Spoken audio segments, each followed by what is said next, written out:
Iordania. Am petrecut aici 2 săptămâni. Sincer, eu nu simt că am cunoscut această țară în felul în care am cunoscut Oman sau Arabia Saudită.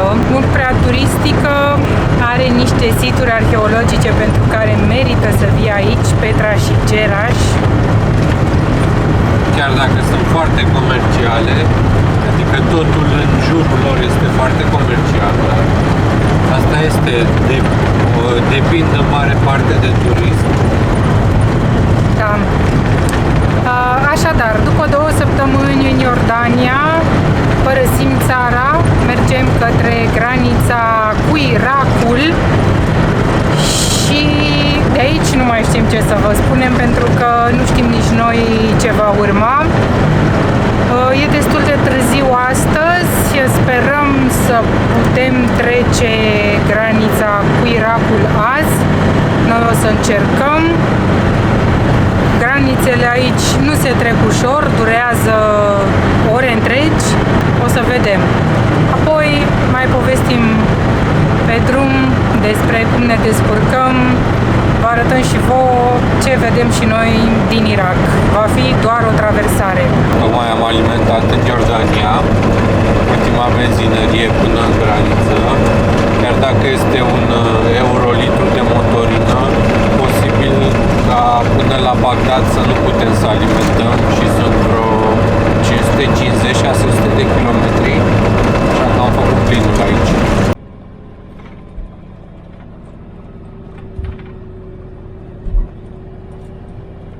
Nu prea am avut noroc. Am ajuns la granița Iordaniei și au terminat programul, dacă vă puteți imagina. La ora 4 s-a închis. Mi s-a spus că nu ne mai primesc. O să stăm aici cu șoferii de camion și mâine dimineață sperăm să trecem. Neața, tot așteptând. De data aceasta așteptăm să deschidă vama. E 7 ceasul. Da. Sunt deja 1, 2, 3, 4 mașini în fața noastră. Da, de acum înainte este despre așteptare și despre răbdare, mai ales. Aproape am terminat cu vama iordaniană. O mulțime de hârtii, de ștampilat, de schimbat, o mulțime de taxe de plătit, carnet de pasaj, de ștampilat. Este ora 9, deci ne-a trebuit o oră, pentru că la 8 s-a deschis vama. Și acum ne îndreptăm către granița cu Irakul. Am trecut în partea irachiană. Claudiu s-a dus să ia vizele. O să fie o trecere de vamă lungă. Aici te trimite la un ghișeu la altul pentru tot felul de hârtiuțe care nici nu vă imaginați că există. Și de multe ori, dacă se greșește și cineva nu ți-a spus biroul corect la care trebuie să mergi, trebuie să te întorci înapoi și tot așa. Ia foarte mult timp lucrul acesta. Să vedem în câte ore scăpăm de aici. Mic update la situația curentă. După 4 ore de când am trecut vama, am reușit doar să luăm viză. Asta a durat 2 ore. Nu ne întrebați de ce, pur și simplu o oră am stat să așteptăm și o oră să scrie vizele și nu știu ce am mai scris în caietul acela. Oricum părea că pictează, a mers foarte, foarte încet. Deci 2 ore pentru vize și 2 ore să plătim taxa de import temporar, deși avem și carnet de pasaj, asta ar trebui să excludă taxa de import temporar, totuși a trebuit să o plătim și pe aceea, știam, am mai plătit-o și prima dată când am fost în Irak. Deci până acum am plătit 152 de euro viză și 110 euro taxă de import. Mai avem să ștampilăm carnet de pasaj și să plătim asigurare. De asemenea, la ora 1 totul s-a oprit, ne-au spus să așteptăm până la ora 4, astăzi fiind vineri, este pauză, sincer nu știu dacă se mai deschide la 4 sau nu, nouă ne-au zis că ne vor da restul hârtiilor la 4. Am fost la poarta vamei din Iordania la 7 dimineața, au deschis la 8, la 9 am terminat cu Iordania și până la ora 1 n-am reușit decât să luăm o viză și să plătim o taxă. Asta este când treci prin asemenea țări, nu ne-am așteptat să fie ușor. Se pare că ne va lua toată ziua, mai vedem la 4.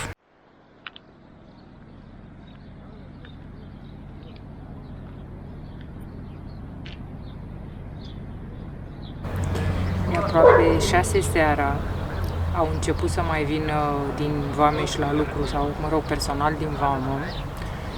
Mai avem încă, să știți că n-am terminat. Ce mai avem, Claus? Mai avem câteva ștampile. Niște copii. Niște copii, fără de care nu putem să ieșim din Vamă. E totul foarte complicat. Aparent, așteptăm un șef să vină să ne pună o ștampilă pe o hârtie. Fiind Ramadan, așa cum știți probabil, încep să mănânce la 6 seara, după penultima rugăciune. Sperăm că atunci să fie într-o dispoziție mai bună, să nu mai fie morocănoși, așa cum au fost toată ziua lucrătorii din Vamă. Și sperăm să terminăm astăzi, pentru ca mâine dimineață în sfârșit să plecăm. E evident că vom dormi aici, probabil chiar pe locul acesta.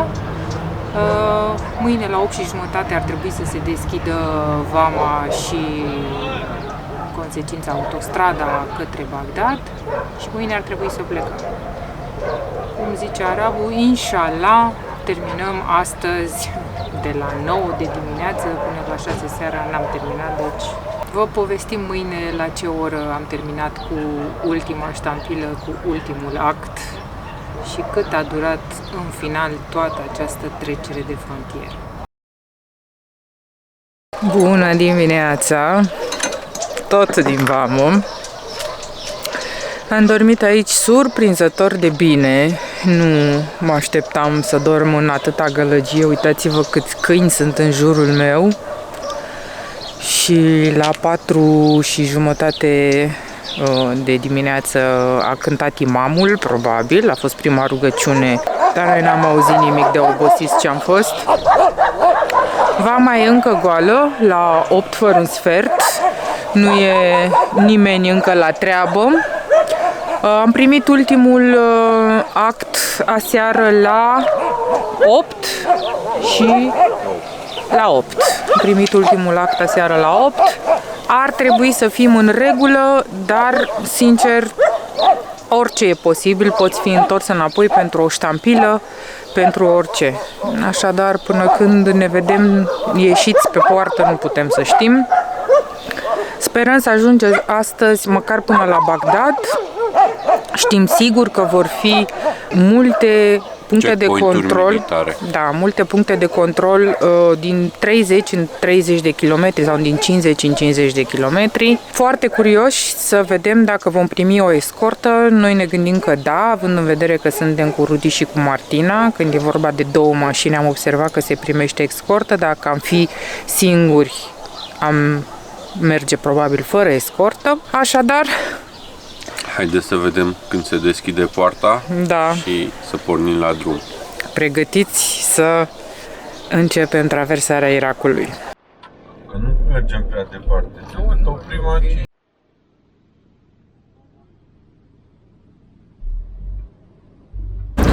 9 fără un sfert. Dimineața a doua zi, 24 de ore mai târziu, reușim să ieșim din Vama Irak. Să sărbătorim această victorie. Nu vine să cred, am fost opriți la un checkpoint la doar 2 km de graniță.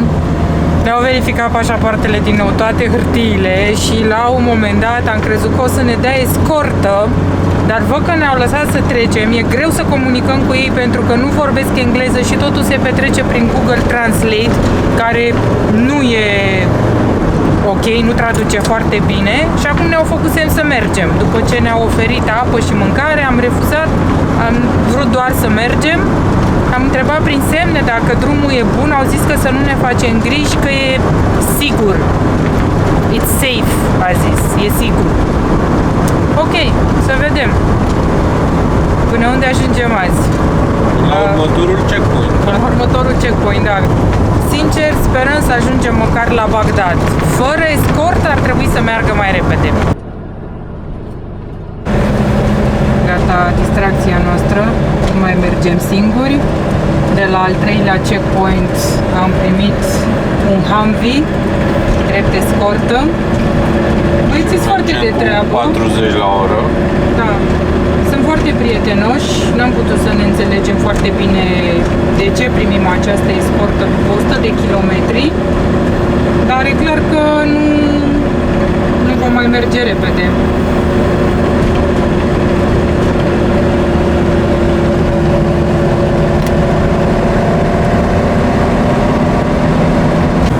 Toată zona aceasta e puternic militarizată. Sunt aceste puncte de control sau mici garnizoane, nici nu știu cum să le numesc pentru că nu cunosc termenii aceștia militari, dar sunt Humvee-uri din acestea, tancuri din acestea destul de des pe drum. Toți au mitraliere, sunt foarte bine echipați. S-a terminat cu oficialii statului în training și în papuci, cum am văzut în vamă. Aici toată lumea pare să fie îmbrăcată corespunzător și treaba e mult mai serioasă. Am schimbat blindata. Mai devreme am spus că sunt tancuri, nu sunt tancuri, sunt blindate. Aceasta este a doua blindată care ne însoțește. Tot încet.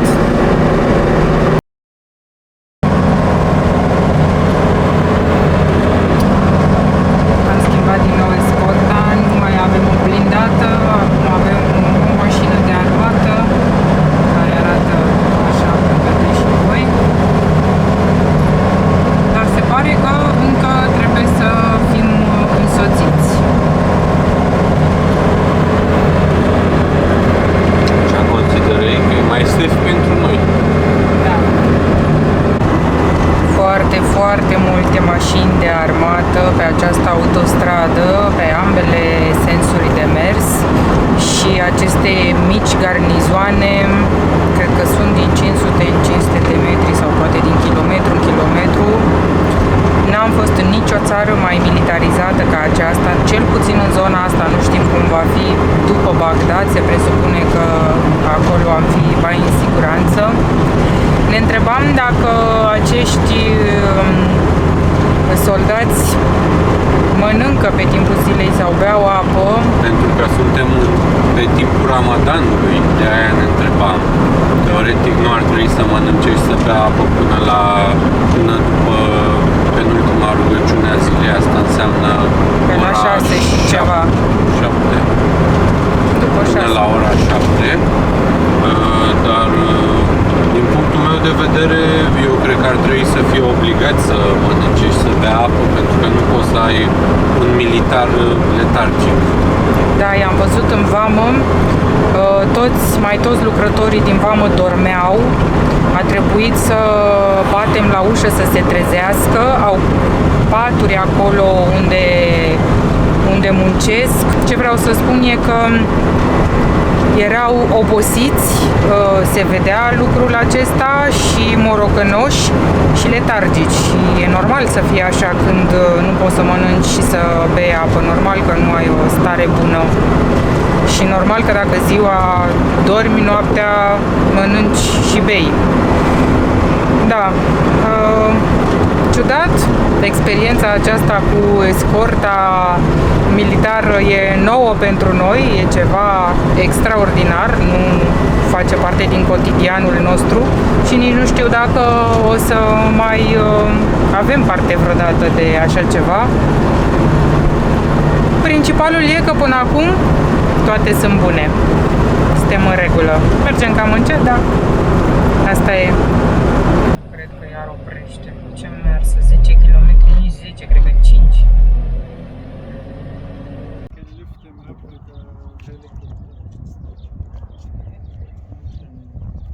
Am oprit să se schimbe Humvee-ul și toată lumea se uită la Humvee. Destul de veche de altfel. Are urme de gloanțe pe partea asta, Clauis.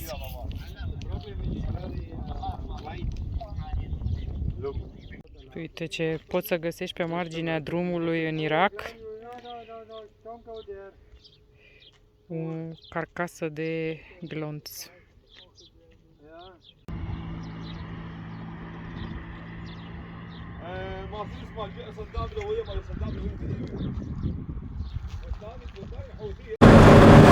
Aparent ne-au făcut semn să plecăm fără escortă. Vom vedea dacă nu ne opresc în următorii kilometri iar. Până acum am avut 7 escorte.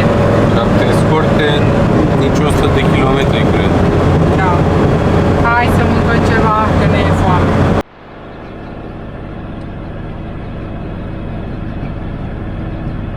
A durat mult și un alt Humvee ne-a sărit în față.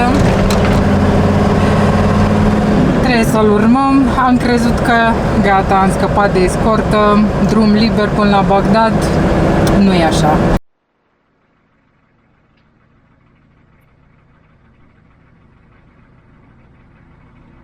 Am scăpat de escortă deocamdată, nu suntem siguri dacă o să revină, dar de câțiva kilometri buni mergem singurii. Au fost foarte de treabă militarii de pe blindate, super prietenoși și zâmbitori. Toată lumea ne-a spus numai de bine de irakieni, toți cei care au fost în Irak spun că sunt foarte prietenoși, foarte primitori. Asta a fost și părerea noastră deocamdată. S-au mai împuținat și garnizoanele, cel puțin pe partea noastră nu mai e niciuna și nu mai sunt nici blindate. Ne face să credem că am ieșit din zona mai periculoasă. De asemenea, până acum mergem deja de câte sute de kilometri? De vreo 200 și ceva de kilometri. Am văzut, cred că doar vreo 2 localități mici, bineînțeles, și câteva poduri bombardate. În rest, nimic, deșert. Dacă menținem ritmul acesta, ajungem în 2-3 ore la Bagdad. Șoseaua e bună, chiar mai bună decât în Iordania. Iordania a fost mai proastă decât aceasta. Am ajuns la o benzinărie și nu e chiar așa ușor să iei motorină în Irak. Am cerut motorină. Ne-au dat 20 de litri, au zis că mai mult nu pot să ne dea. Foarte ieftină motorina. Aici în Irakul Federal am plătit 6 euro pentru 20 de litri, deci 30 de cenți pe litru.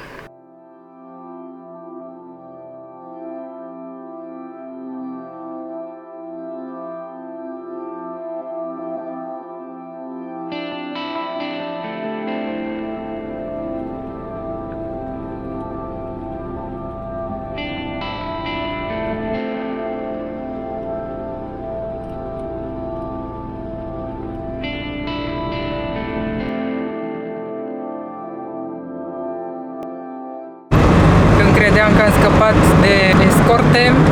Acum avem o Toyota mitralieră. Și cu om la mitralieră. Și cu om la mitralieră, da. După fiecare checkpoint se mai întâmplă câte ceva. Mai primim câte o jumătate de escortă, câte o escortă. Nu mai ajungem la Bagdadul ăsta astă seară. Decât dacă ne duc ei, că ăștia văd că merg repede. Nu sunt cu blindata, deci merg repede. La fiecare checkpoint ne-au făcut poze la mașină, la pașapoarte și au trimis mai departe și au așteptat la rândul lor un răspuns probabil de la un superior ce fac noi mai departe, ne însoțesc sau nu ne însoțesc.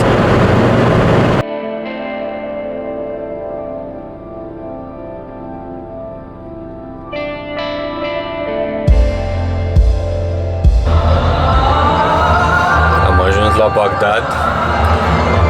Suntem într-o parcare care este pe Overlander și ar trebui să fie sigură. E un centru de evenimente aici și din păcate este eveniment cu muzică, cu multă lume, dar este destul de târziu și nu vrem să căutăm alt loc, așa că vom încerca să rămânem aici.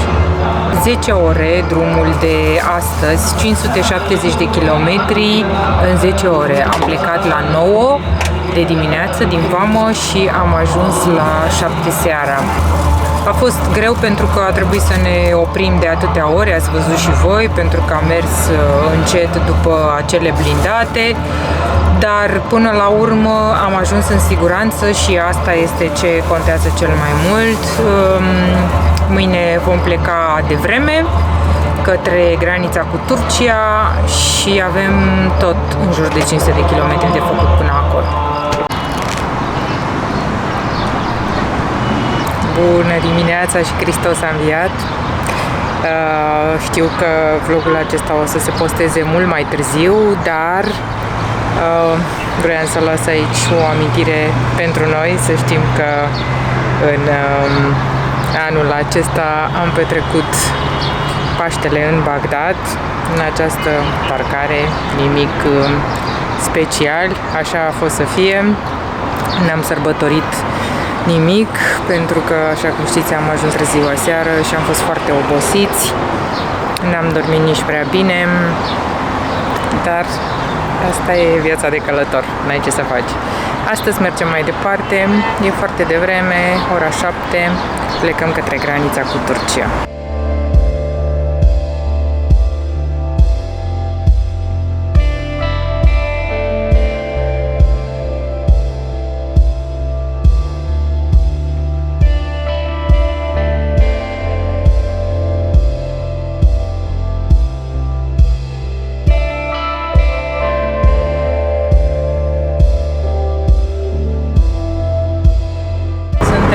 În Bagdad, traficul e destul de intens la prima oră, dar oamenii ăștia au autostradă pe mijlocul Bagdadului, o autostradă cu 3 benzi pe sens și chiar e foarte bună.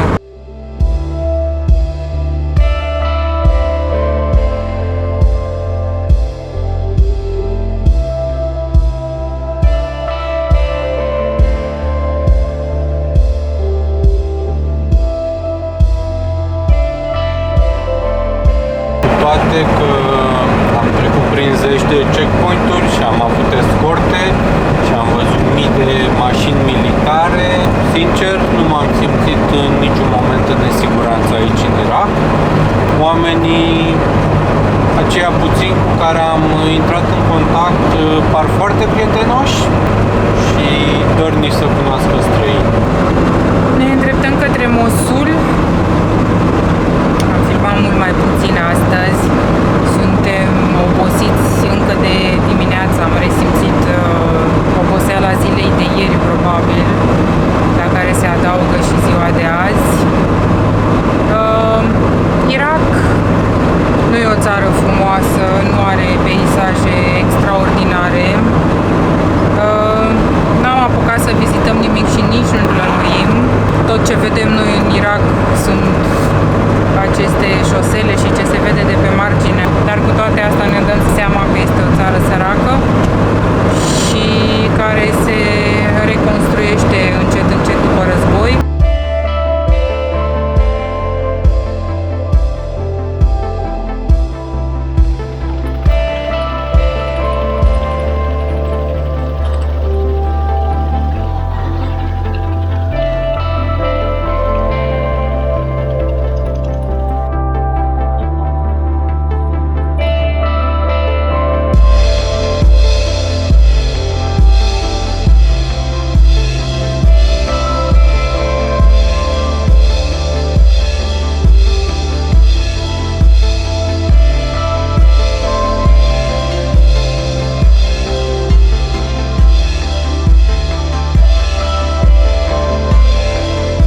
Dimineața. Este ora 7. Suntem treji de la 4:30. Până acum am reușit să trecem granița Kurdistanului. Momentan ne aflăm între cele două state, între Kurdistan și Turcia. Așa se încheie O călătorie frumoasă prin Orientul Mijlociu. Foarte multe de spus. Dacă n-ați urmărit vlogurile noastre, urmăriți-le. Pentru noi a fost o aventură epică. Am învățat atât de multe și am văzut atâtea locuri frumoase. A fost și frumos. A fost vreodată greu? Oare? N-aș putea să spun. Nu e totul lapte și miere, bineînțeles, în lumea arabă. Sunt multe de spus despre partea mai puțin frumoasă, dar preferăm să nu vorbim despre asta. Am învățat multe, lumea arabă, despre bunătate, despre ospitalitate și credem că suntem mai bogați în urma acestei experiențe. Ne întoarcem în Turcia. O să luăm o pauză de la filmări după aceste zile foarte, foarte solicitante din Irak. Vrem să ne odihnim câteva zile. Ne vedem data viitoare. Pe data viitoare